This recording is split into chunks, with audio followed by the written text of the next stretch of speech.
water-based clear coat, water-based dye, water-based stain, oil-based stain, other oil-based stain, some foam brushes, some gloves, syringes and small dishes for mixing, a paintbrush to dust stuff off with, a lot of paper towels, and some wood.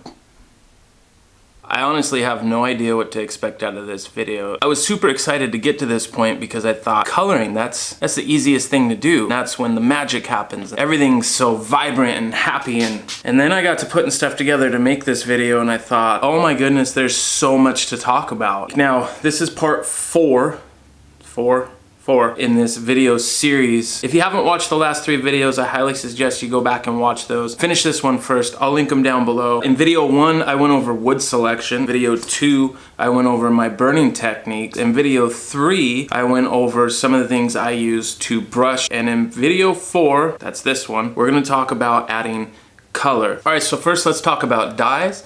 Dyes, very liquidy. Dye comes in a powder form that you can mix, and I've never used any of that. I tend to stick to this General Finishes. This is not sponsored, by the way, in any way, shape, or form, but this is what I use. This is pre-mixed, this is water-based. You can use it without worrying about too much toxic stuff getting anywhere, very little odor. Water-based stuff in general is gonna be that way. Oil-based is gonna have more of a stench to it. So dye is very liquidy. It's going to soak into material and really penetrate deep down.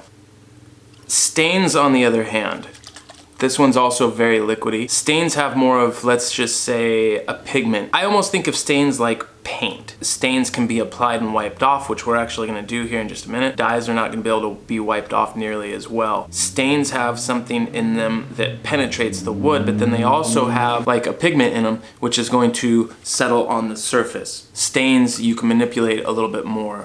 Dyes are less forgiving. Yeah, that's about it. Now stains, just like the dyes, come in oil-based and water-based as well. And the same with the top coats. Again, I like to use water-based just because it's a little easier for me to clean up. Soap and water usually does the trick. Varathane, this is oil-based, the same as the Minwax. This stuff's a little bit thicker. This is really a lot more like paint. It's not super thick like a latex paint, but works really good for vibrant colors.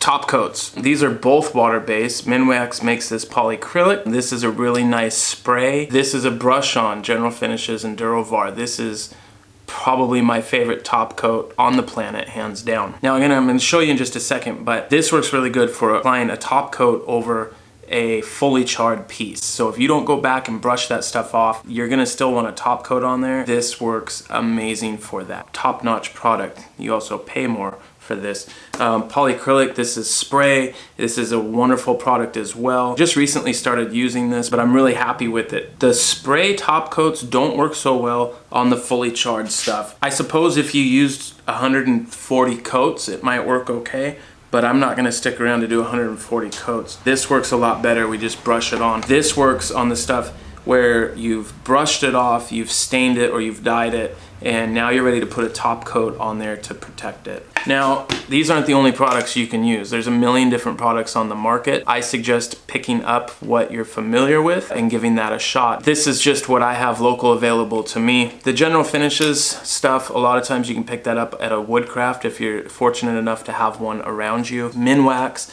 and Varathane are both at Home Depot, Lowe's, Walmart I've seen it at. They're at a lot of your major retailers. You should be able to pick up the Varathane and the Minwax just about anywhere. All right, so let's get into actually applying these things, and I'm gonna try to keep the chatter down as much as possible, but like I say, there's a lot that goes into some of these things, and I'm gonna try and relay that as much as I can to you guys without having you fall asleep, all right? Let's get started. Now real quick, before I get too carried away, I also wanted to speak on behalf of these foam brushes. These foam brushes are super cheap. I go down and get them by the handfuls at Home Depot. They're like, I don't know, they're less than $1. You can probably find them on Amazon as well. It's nice to get the really soft ones. Again, I don't want to turn this into a finishing video. For what we're gonna use it for, these work really well. Dyes, these are the go-to. Stains, you can use them, but keep in mind your oil-based stuff, you're just gonna have to toss it, which is why they're at such a low price point. They're disposable. I use them for my water-based stuff all the time, and then I rinse them out. Another fun fact, once these start to break down and you're getting to the point you wanna throw them away, if you work with wood glue at all, use these as a glue brush. Actually works really well. There was one at, old yogurt containers. That's not yogurt that's inside of there. That's actually a mix of whitewash and dye because I wanted to make a custom color. Now I'm not going to make any custom colors today, but I just wanted to throw this out there. These little syringes, these work really well. There's measurements on the side. You can pick them up. Well, this one says I got it at CVS. You can pick these up almost anywhere. All this stuff is super cheap, works really, really good. Now, before anybody critiques me on how I do any of this stuff, keep in mind that I'm doing this kind of quickly to cut down on video time. Again, this is dyes. Really liquidy. This is almost like colored water. A lot of times you can just brush this on here with a paper towel if you don't want to use your brushes. Okay. That was quick. That was easy. There's your video. Just kidding. What I wanted to show you was the wiping off. This is gonna wipe off a little bit, as you can see here, but for the most part, what you get is what you get. Another important thing to remember on these water-based stains and dyes, you can usually just wad this up and throw it away. Do not do it on the oil-based or the solvent-based stuff. They can spontaneously combust, and I don't know, maybe that's another video down the road. All right, let's move on to this Minwax. This is Golden Pecan. Now this Minwax product is gonna be really thin, like the dyes. You can probably see it sloshing around in here. We're gonna have a very similar effect with this. It's not gonna wanna wipe off. There's not a lot of pigment in there to rest on top. And go ahead and just start wiping it on there. Now you won't get into the really thick stuff until we get into that varathane. This will be able to wipe off.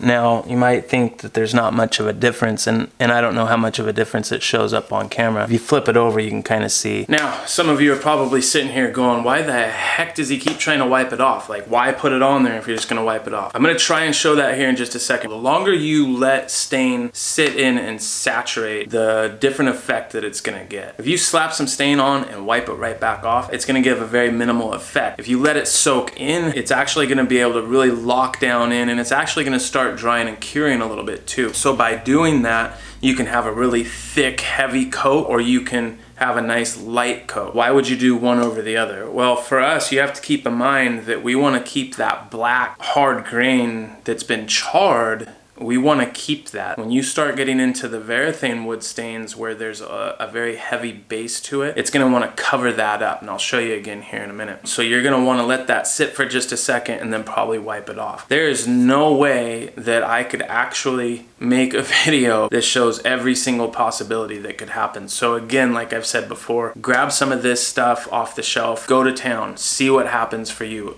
Most of these techniques apply to staining a regular project, whether it be a dresser or a bookshelf or something like that. Let's open up a can of varathane and I'll show you what I'm talking about. I'm gonna open up this Barn Red. This is a pretty popular color. It gives a really nice vibrant red.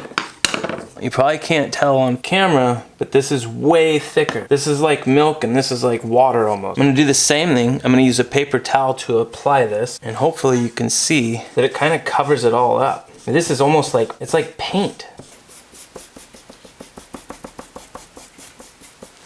So I'm gonna leave that on there. I'm gonna let it set for just a little bit. And I'm also gonna do this piece. This is a piece that I just used a nylon hand brush, just brushed off the loose char.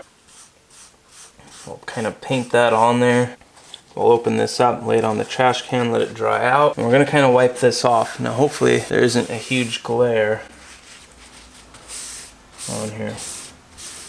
Now, here's what's kind of interesting about this. This gives us the most dramatic effect. We have the top of the next ring that's underneath. The black is the scorched part. And we have the darker red, which is this whiter color up here of the soft spring wood that's now colored red. When you wipe that back down, you're gonna have these really bright red pieces in here. All that is stuff that's not getting wiped off. You wanna get that out of there, you actually have to kind of use your fingers and go between and actually pull that stuff out. Now a lot of times I leave that because I think it gives it one more visual wow, if you will. Now if we do the same thing to our nylon brushed piece, Now we can see it's not nearly as dramatic with this. It's a very subtle, very rich look. It's not nearly as vibrant and as wow when you see it, but it's a very elegant look all of its own. If you're trying to take pictures on Instagram, this will get you nowhere. I think something like this would work on furniture though. So if you watch the first couple videos, you might have heard me talk about something called a surface burn. A surface burn is essentially when you go through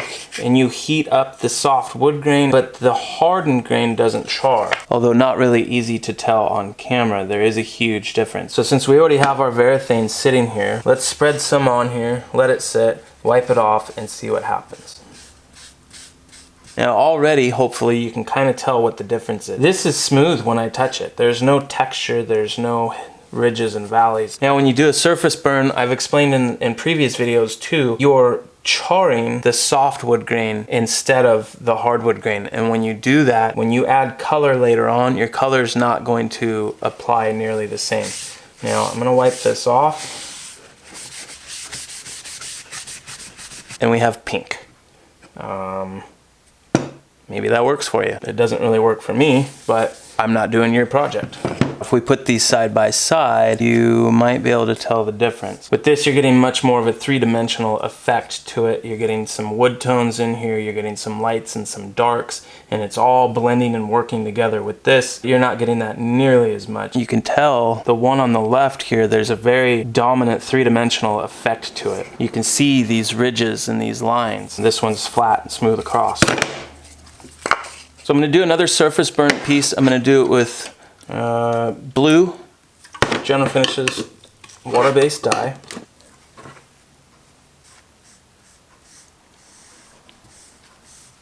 Now, I think I've talked about it in a past video. What I don't like about the surface burn is that there's a lot of blotchiness left over. You can see there's a little bit of blotchiness in here.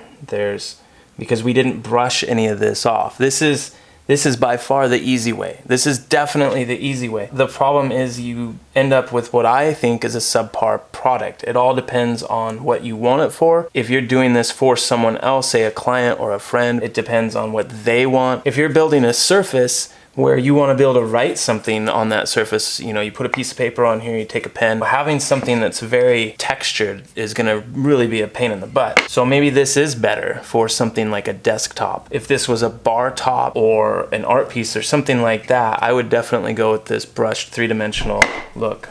All right, so the last one I want to talk about real quick is going to be taking a piece of full char and adding a top coat to it. Now in the beginning I talked about this polycrylic. This is amazing stuff, but you're going to want to put this on over this. It's not going to do very good on this. The char is going to want to flake off. What we're going to do is we're just going to dip this in here and you're just kind of coat it. By coating it, you're providing like a nice thick layer that goes in here in between all the little grooves. I'm just kind of dabbing it because that helps it ooze out of the sponge a little bit, and then I drag it down and that helps spread it out. If you just start raking across here, you're gonna skip over all the little texture that's in there. You wanna be able to kind of get it all worked in there. This first coat is gonna be the longest and it's gonna be the most difficult. The little sponge is gonna grip onto stuff. A paintbrush would work really well. I've done that before too. Now, I'm only gonna do one coat on this, but like I say, if you were to do this in the future and you wanted to put more coats on there, the next coat's just gonna glide right on. I think that's pretty good. When you add a clear coat to a full char, there's just something about it that it makes all the difference in the world. I sometimes like this over the color. It's easier to do. All we had to do was burn this. We didn't have to brush it. And then we're not adding color and getting colored stain and stuff everywhere. And we add this clear coat to it. It's money. Alright guys, I think that is going to wrap it up for today. Hopefully I gave you enough information and didn't give you too much information. There's a lot that goes into the coloring process. Again, you have dyes that are very watery, soaked down into the material like a sponge with water. You have stains that will have a lot of pigment and stuff in them that act more like paint. You're gonna have some stains that act more like the dyes and are very liquidy. There's water-based, there's oil-based, there's so many different things. Something that we just barely kind of touched on is the fact that if you have just a nylon hand brush versus a full-on, completely dug out three-dimensional face, those two things are gonna take stain very differently. One's gonna be more dull and subtle, the other one's gonna be super vibrant and really in your face. So now you have to think that in between those two, that's gonna give us another version of what this color is. A lot of times I get asked, how do I produce such vibrant colors? And it's almost always been trial and error until I find something that I really like or that I think looks really cool, and then I just keep track of that and I try and weed through all those different things. Again, if you haven't watched the past 3 videos, I highly suggest checking them out. I'm gonna link them down below. If this video helps at all, give it a thumbs up, hit that subscribe button, maybe that bell. That really does help me. It helps support this channel. I'll probably do one more video that'll go over the whole process in general, but we'll cut out all the details. Until the next one, I'll see you guys later. Thanks again so much.